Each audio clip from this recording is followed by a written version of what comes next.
Marcus, what have you seen most out of Jacob since he kind of stepped into that role when Carson went out? Where's the biggest thing? His progressions, as far as it's getting quicker. Like one of the plays today we were most excited about was how quick he got to the check down on the back. Didn't get the right coverage, and he got to the back, and the back had space to get a big gain. Once quarterbacks start realizing that, and they can get through their progressions faster and understand, okay, if it's not clean, get off your back. 6, 7, 8 yards, that's going to just keep moving. If it's not moving the chains, it's going to put us in easier downs. So when a quarterback struggles in that area, what is the reason why they're having a hard time to get to it? Is it just overthinking? What do you overthinking, as well as just not seeing it cleanly, understanding what the defense is trying to do. I think he's overall they're all getting a better understanding of what our defense does. Some of these coverages that Flus was throwing out is new to them.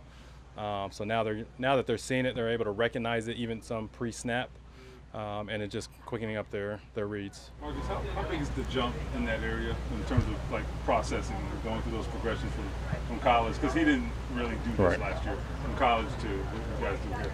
I would assume it's a big jump. I'm not sure exactly what they're doing in college, but yeah, there's a lot of probably 1 to 2 man, reads where we're asking you, okay, if it's this coverage, go here. If it's that coverage, then you got to start your progression over here. So it's a little bit more complicated.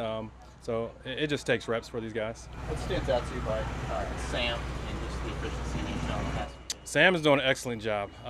He naturally processes a little bit faster. He sees the field. He recognizes what defenses are doing. He's able to move around. He has great pocket presence. I like where Sam is right now. He's definitely progressing well.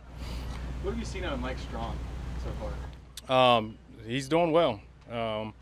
Obviously big body, fast with his size, which is unique. He just continued just developing as far as just learning the offense. You could tell when he knows what he's doing, he looks really good. And then it's just we got a big install with these guys, and plays that where he's a little fuzzy on, he plays a little bit slower. And that's just going to pick up with more reps. How raw was he when he got here? He's still raw, but like small school and all that. But you see the physical. But how raw is he, and how much, as he starts to get a foundation, how much can he grow? Well, I think he can grow a lot. We thought, coming from small school, he'd be rawer than what he is. He's actually pretty intelligent as far as just how he's trying to set up routes, and then Grove's doing a great job with him, developing him.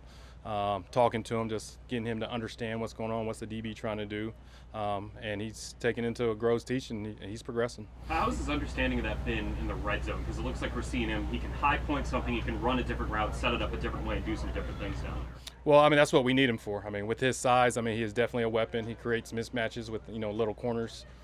Even corners his size, just, he's able to just use his body, whether it's positioning, just his length, to be able to extend. We're going to need that from him.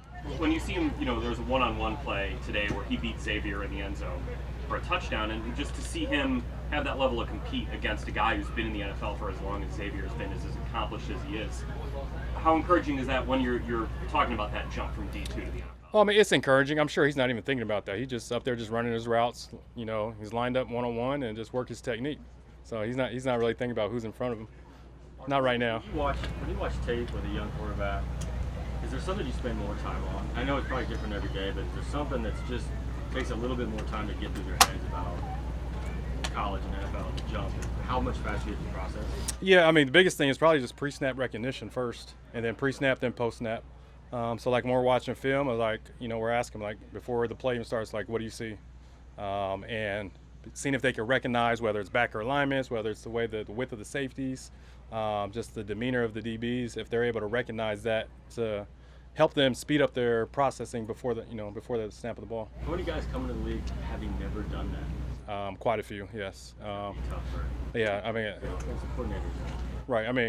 To the college credit, they don't get their guys as long where they could spend that much time to. They're looking over at on the sideline. Yeah, and that, and they're going to class, so it's a little tougher. You guys have had Sam at left tackle now for several days. Is that still something you want to rotate bodies in there, or do you want Sam to get all those reps? Oh, we're going to keep evaluating the position. Sam's getting better every day. And then there are, Will's there, and now we got Julian back, so we're just going to let him rotate, and we still got time in training camp to figure it out. Are you seeing the offensive line as a whole start to get some continuity now that? Well, Yes, with some of the guys that are available, obviously, but which is really a good thing. I mean, we're going to get Q and Ryan back, shortly, when they're healthy. But it's giving good quality reps to some of these other guys that just creating depth for our offense, which is going to be beneficial throughout the season.